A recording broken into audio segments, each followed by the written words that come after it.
McNaulty. Well, in the interest of keeping you appraised, yeah, I've been a big component of this faceless shit. Okay, I'm gonna stop what I was about to do and listen. What's up? You sound like you're about to deliver something devastating. You've got a tone that implies I'm not happy with what I'm about to say. Marshals sat on evidence, likely unable to decipher it. And over the past couple days, we've been Ruth, myself, Chris. It's just, we're all cooked. I'm staring at these guys. They're in different corners on their MDTs, firing out subpoenas and shit. And this is in the midst of everything, like in the middle of zombie shit. Timeline, going through all the books that were sitting around, things that were never told to PD, or not having the ability or the drive to see where everything led. Well, today, myself and Ruth spent about 3 hours together, just combing every little detail, every fucking dot, every fucking code word, like things from months old. And we came across something, information about a container. A container we originally thought was about like the 3,000 rifle bodies that were found a while back. And then we realized that's not what this is referencing. It's talking about something else. A container that was moved. We eventually led us to the docks and we started looking. And lo and behold, we found this container that seemed like it had just recently kind of been broken into. A letter was sent to the Port Authority. They got back to us. We told them that we needed to investigate what was inside because it could have gotten broken into. Hopefully I'm not dead, so I can continue this story. I'm bandaging. I'm rolling. I'm bandaging. I'm alive. I'm alive. Okay. And the Port Authority got back to us, gave us a key, and inside were two massive money containers that looked like collection depots with two cameras on either end with a bunch of rope sitting on top. And the note that led us there, the evidence that led us there, mentions in its final line, when they follow the money, they will find the noose. We found their weapon, their money drop-off spot. And we got all the money out. So Jesus Christ, how much? It was like $500,000, which yeah. Now, $500,000 in this economy isn't a lot, but that's a tax. Yeah, right? That's at least. I think the best way to view that is it might not be, the entire swimming pool, but it's something. It's something. Yeah. And the biggest thing that it told me is that there are probably rocks left unturned. So things that we may have neglected months ago may still have relevance. This book is from March. Jesus Christ. Yeah. So, okay. Jesus Christ.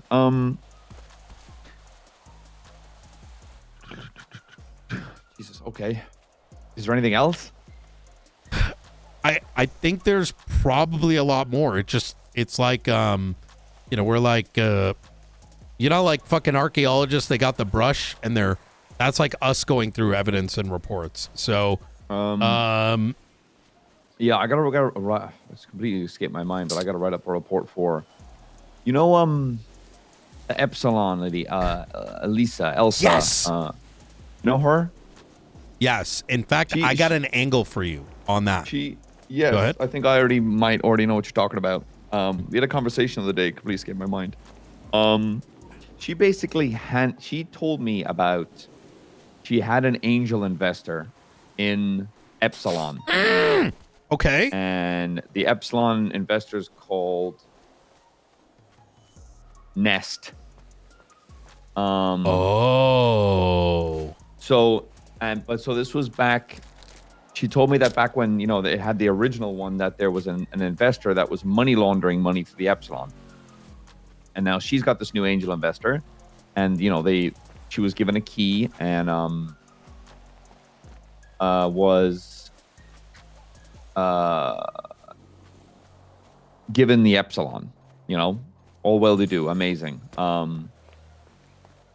She then told me that there was this individual in a white Punisher mask called Charlie that would come by every now and then. That's Charlie, the white one, yeah. Yep. I thought you can say that, sir. I'm glad you brought... Sorry, I thought you were done. Keep going. No, there... I should probably... let me...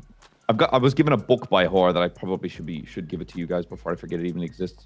I don't want to be part of the fucking problem. And then at some point, she was introduced to... She was brought to a helicopter that had landed and was brought to... She said 2 individuals in blue masks with blue suits a long time ago. They both had blue masks? I believe so. I might sit down with her and get a little bit more in depth. You should. But the key point about it is after, in all her hindsight, after she moved to the New Babylon, she transferred ownership to her husband, whose name escapes me, unfortunately. It's probably in record somewhere. Diego? That could be it. Couldn't tell you. She was also given a white card. Oh, no. A white one. White means you're on their side. Yeah. Okay. I'm not sure about that in this context. Oh. It sounds more like, considering what's happening to her now, being attacked by the Faceless, being part of New Babylon, stepping away from the Epsilon, I think the white card was protection, not on their side. I think it was protection. Blah, blah, blah. And there was a point I was getting to. Okay, so she transfers ownership to her husband. The Epsilon is now, like, Trip-Ass has completely stepped away from New Babylon and is apparently housing themselves in the Epsilon and calling it the Kingdom. What? Yeah. Now, this is only... I've not verified that. I've not double-checked that. This is all from her.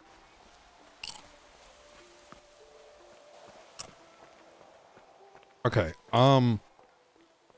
Let me... I'm not sure if she's around today. If I don't get it done today, I'll start on it next week. I want to get a little... I want to get a report of all what she said together, because... don't take everything I've told you as of course fact. I want to verify it with her. Things before change too, right? So I'm weighing that as well. I'm gonna tell you some things. So this is actually very relevant, because Ruth and I were looking at Epsilon for other reasons. As we were going through old reports, remember around the time that New Babylon was getting attacked by the Faceless? Yeah. Well, around that time, I was being monitored, but as was New Babylon, right? God knows why, right? Because I was talking to Edgar. Now, to be fair, I was his parole officer. He had just like murdered someone or some shit. Yeah.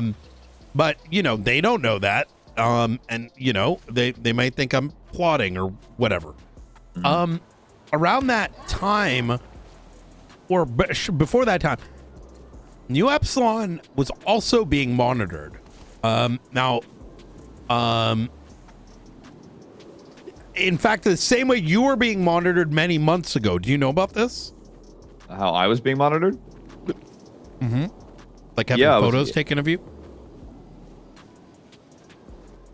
I was having photos taken of me? Oh my God. Fuck these. They honestly, they shouldn't even be cops. No way. They never told you? I was being monitored. I mean, I had like a month ago, I had stealth bombers flying over my head, but I didn't know No, I you was were being being like, followed with fucking photos. Now keep this between us, because what?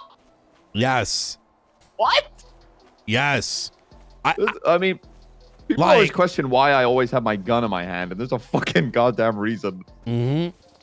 obviously there's certain things I don't want to unpack fully, until the time's right.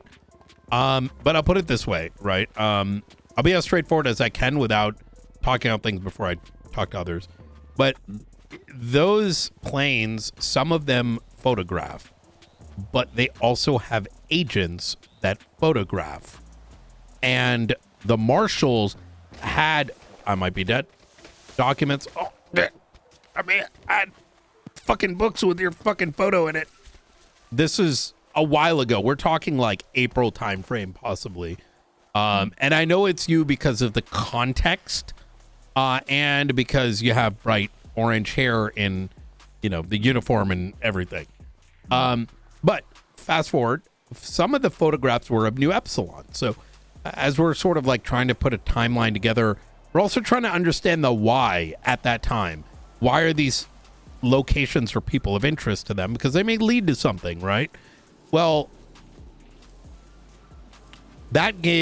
we started cracking a New Epsilon, and I went to that building today. At the doorstep of that building were books, right? Probably for guests. They have erased Eliza's name as a co-founder. Now, specifically, let me open it up. Here we go. It says, we, the co-founders, Diego de Leon and Ashton Sterlingham, know this pain. Now, granted, she's left, but it was strange to me. Second, it was strange that was active. Third, you have to ask yourself, where did this thing come from? And did Eliza at some stage herself cut away from the Faceless? Or maybe from an entity that she did not know at the time was a part of them. Consider Edgar de Castillo cut ties. Speedy cut ties. Lang seemingly always hated them. So why not Eliza? Eliza told me in our conversation that she wanted to use the Epsilon as a home for those being attacked by the Faceless or hunted by the Faceless. Mm-hmm.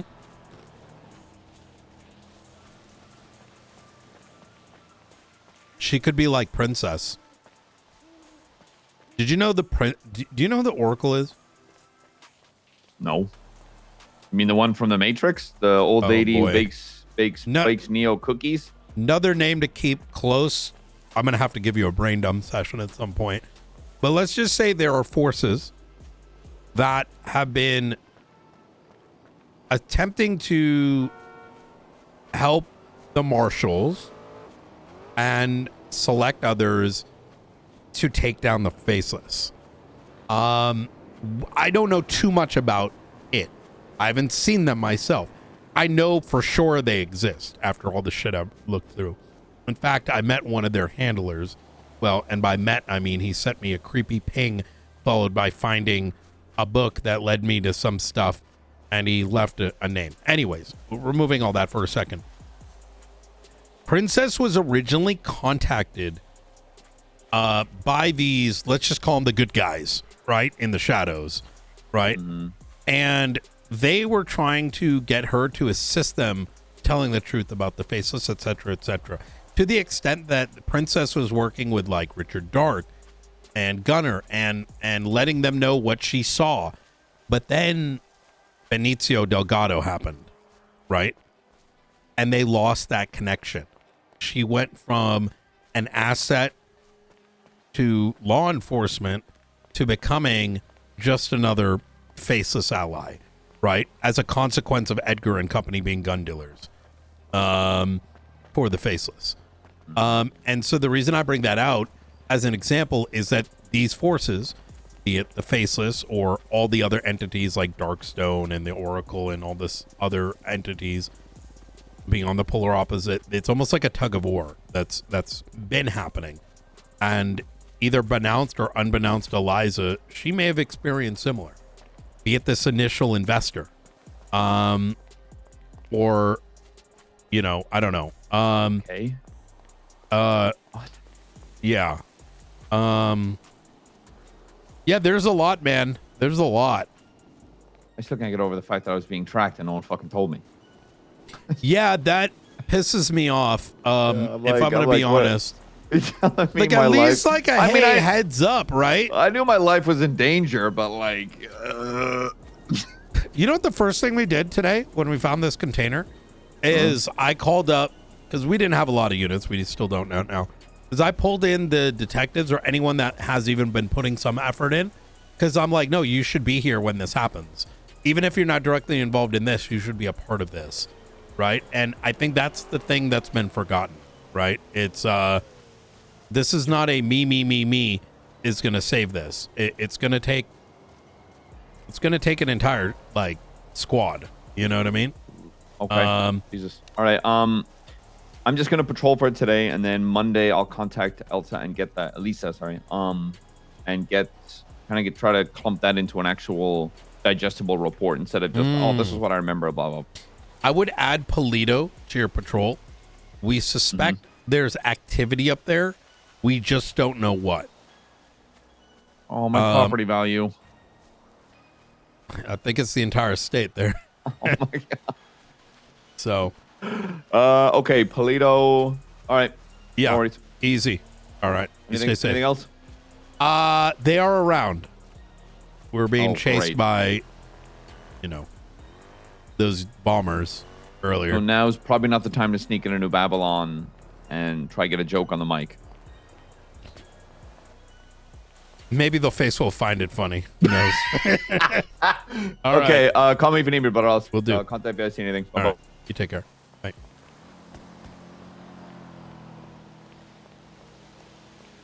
They never told him.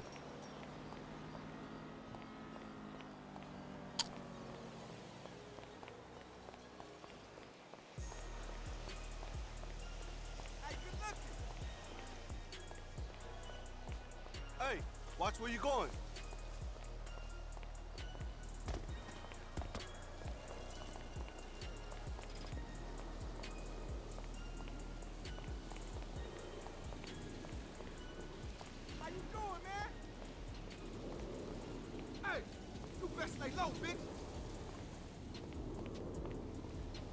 Is he coming?